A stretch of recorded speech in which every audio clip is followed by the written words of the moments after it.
Alex, after a terrific year last year, how does it feel to be making your main draw debut in Melbourne? It feels great. I'm super excited. Coming in as a main draw player gives a different vibe, especially with the struggles I've had in the past coming here. So, super excited and coming in full force. Aryna Sabalenka is the world number one. She has 4 Grand Slam titles. She is the defending Miami Open champion. By every official metric the sport uses to measure greatness, she sits at the absolute summit. And yet somehow a 20-year-old ranked 29th in the world just generated 20 times more press conference views than her. The numbers dropped and nobody could look away. Drop a comment below. Do you think Alex Eala's popularity already surpasses Aryna Sabalenka's in terms of global fan engagement, or is the ranking gap still too wide to make that argument? Tell us exactly where you stand. Let's start with the number that ignited this entire conversation, because it is the kind of statistic that does not need much context to hit hard. At the 2026 Australian Open, Alex Eala's pre-tournament press conference generated 196,000 views. Aryna Sabalenka's pre-tournament press conference at the same event pulled approximately 9,000 views. Same tournament, same format, same basic purpose. A player sitting down to field questions before competing. One of them is the world number one, the defending champion, the most decorated active player in women's tennis. The other is ranked 29th in the world and had not yet won a WTA title. The player ranked 29th drew 20 times more viewers. That number is not a rounding error. It is not some platform algorithm quirk that dissolves under scrutiny. It is a direct, clean measurement of how many people actively went looking for content featuring each of these two players before a single ball was struck at one of the biggest tournaments in the sport. And the gap between those two figures tells a story about where the real attention in women's tennis is concentrated versus where the rankings insist it should be. Sabalenka has done everything a tennis player is supposed to do to command mainstream attention. She has won Grand Slams, 4 of them. She has held the world number 1 ranking. She has won the Miami Open. She has been one of the defining figures at the top of the women's game for several years running. Her tennis is physically spectacular in a way that manufacturers highlight content almost automatically. The forehand that shoves opponents off the baseline. The serve she has completely rebuilt into one of the most lethal weapons in the sport. The backhand cross-court winner she landed 29 times in the Indian Wells final this year. By every traditional measure of tennis stardom, Sabalenka should be the player casual fans seek out. She should be the press conference people line up online to watch. She should be the name anchoring the viewership conversation. And instead, that conversation has been completely taken over by someone who slid into Coco Gauff's DMs to arrange a doubles partnership. Just because you're able to reminisce being in this place again. Last year, obviously, this venue brought a lot of emotions for me, so I'm really happy to be back. Last I saw you was your 4th round exit in Indian Wells. You told us that you probably feel better the next day. How was it then? You look back at that first run, right, in Indian Wells. What was it like for you? That put everything in perspective. How was that for you? Of course, super happy about it. Still a very positive week for me. I had amazing matches. And super good takeaways. So look back on it positively for sure. You noticed this morning, came out on Instagram, the time you went back to the Miami Heat. You watched the game, did you saw Coach Paul second? Yes. What was that reunion like 3 years later? It was so cool. Coach Paul watched one of my matches last year. Yeah. So I haven't seen him since then, but it's always so nice to reconnect with him. He's obviously such an amazing person and very accomplished and very humble. So, good role model for us Filipinos. Yeah. So, since we have a little bit of time, we wanted to make this a little fun. This is we like to call it your Miami-versary. Miami-versary. Thank you. We have a little gift for you. Oh, salamat. Thank you. Okay. Let's open up what's inside there.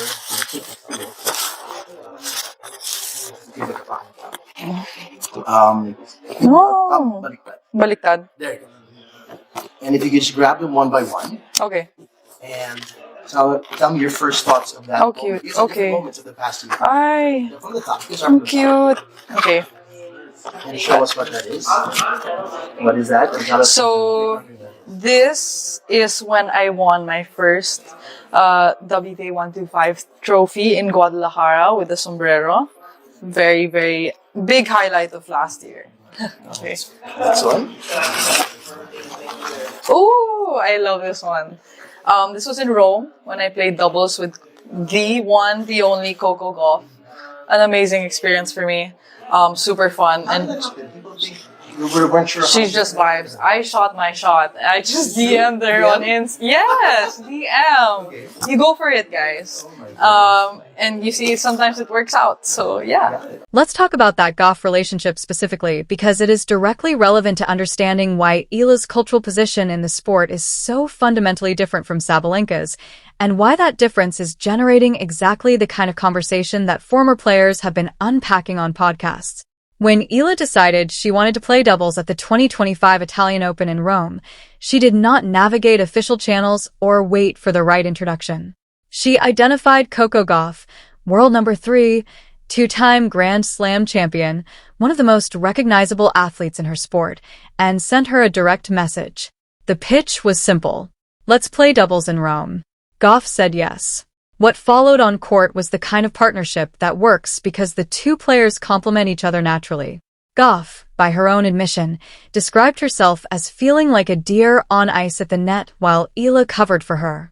A two-time Grand Slam champion describing a younger partner as the one holding things together is not a small statement. Gauff also called Eala the MVP of their doubles matches together. Coming from someone with Gauff's resume, that carries genuine weight. But the more significant element of the Gauff-Eala relationship is not the doubles partnership itself. It is the friendship living underneath it. Eala described Gauff in her ABS-CBN News interview ahead of Miami as a role model and an incredible person. She spoke about the mutual respect between them, the authentic connection that extends beyond being competitors who occasionally share a court. Gauff, for her part, has publicly credited Eala with bringing an entirely new demographic into tennis, openly acknowledging that Eala's rise is changing who watches the sport and how many of them there are. That is a friendship between two players currently on opposite sides of the rankings hierarchy who clearly regard each other as equals in terms of what they represent for the future of the game. And it is a friendship that exists openly, warmly, and publicly in interviews, in social media exchanges, in the way they speak about each other whenever the cameras are present. Now contrast that with Eala's relationship with Sabalenka, which is essentially non-existent in terms of any documented warmth or personal connection. Sabalenka and Eala have not partnered in anything. They have not appeared together in casual settings. There are no interviews where either player has spoken about the other in personal terms. Their relationship, to whatever extent one exists at all, is purely the competitive one of two players who share the same draw at major tournaments and may eventually face each other across a net. That contrast, genuine and warm with Gauff, purely transactional with Sabalenka, maps onto the broader popularity picture in a way that is not coincidental. Gauff has been enthusiastically supportive of Eala's ascent. She has acknowledged what Eala brings to the sport. She has celebrated the new audiences flooding in rather than treating that attention as something that dilutes her own standing. That generosity from one of the sport's biggest names has reinforced Eala's position within the tennis community and has contributed enormously to the warmth surrounding her wherever she goes. Sabalenka's response to everything unfolding around Eala has been more muted. Not hostile, not openly critical. But the absence of any documented enthusiasm for Eala's rise from the sport's #1 player is itself a kind of statement. When Sam Querrey raised the question on the Nothing Major podcast of whether established players might feel some jealousy toward Eala given her extraordinary crowd-drawing power despite her lower ranking, the conversation that followed acknowledged that the dynamic was at minimum awkward for the entrenched hierarchy. John Isner pushed back on the jealousy framing, but the fact that the question was being posed at all says something meaningful about what observers are picking up on. The press conference numbers make that dynamic impossible to brush aside. 196,000 views for a player ranked 29th, 9,000 views for the world #1 at the exact same tournament before a single match had been played.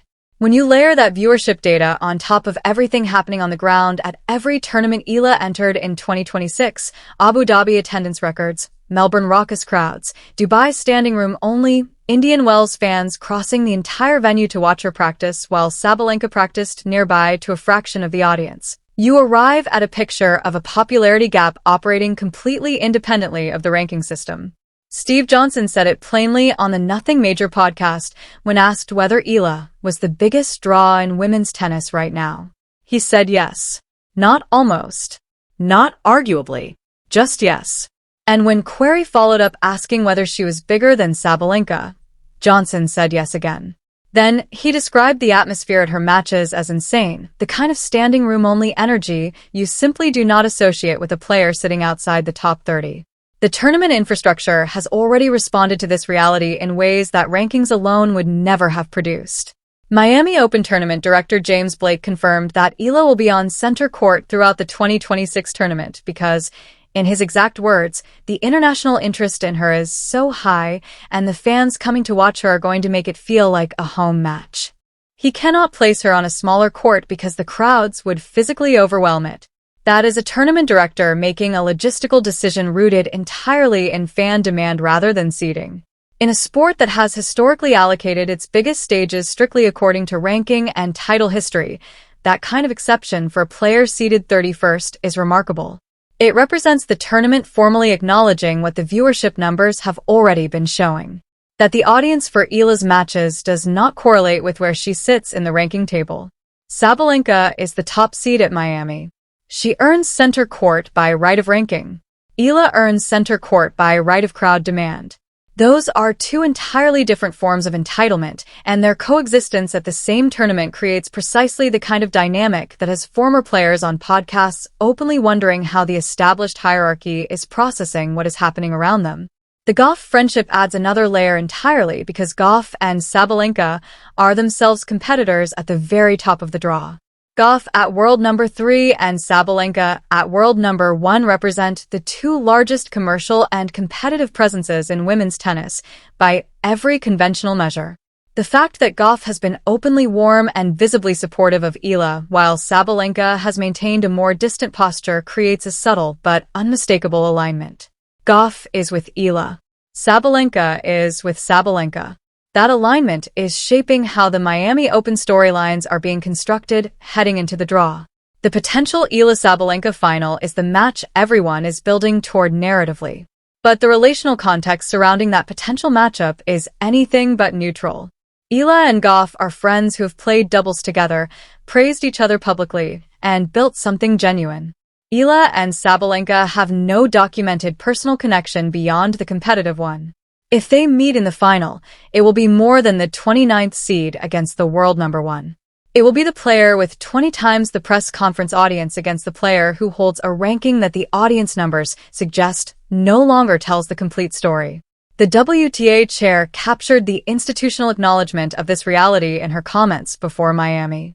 She called Eala's fandom incredible, arriving from every corner of the globe. She positioned Eala at the center of the tour's excitement for 2026. Not Sabalenka, the defending champion and world number 1. Not Gauff, the second largest commercial name in the sport. Eala, the player with 196,000 press conference views against someone else's 9,000. The numbers do not lie. The crowds do not lie. The podcast conversations do not lie. And the DM that Eala sent to Gauff, bold enough to reach directly for the partnership she wanted, confident enough to know the ask would land well, is the same quality driving every dimension of her rise. She does not wait for the hierarchy to hand her what she wants. She goes and takes it. Sabalenka has the ranking. She has the titles. She has the serve and the forehand and the competitive record that fully justifies her position at the top of the draw. But in Miami 2026, the player generating the most electricity in the building is seeded 31st, plays doubles with the world number 3, who called her the MVP, describes her friendships as simply girlhood, and pulled 196,000 views on a press conference that the world number 1 could not come close to matching. The numbers are what they are, and the sport is watching. 20 times more press conference views than the world number 1. A friendship with Coco Gauff built on genuine mutual respect.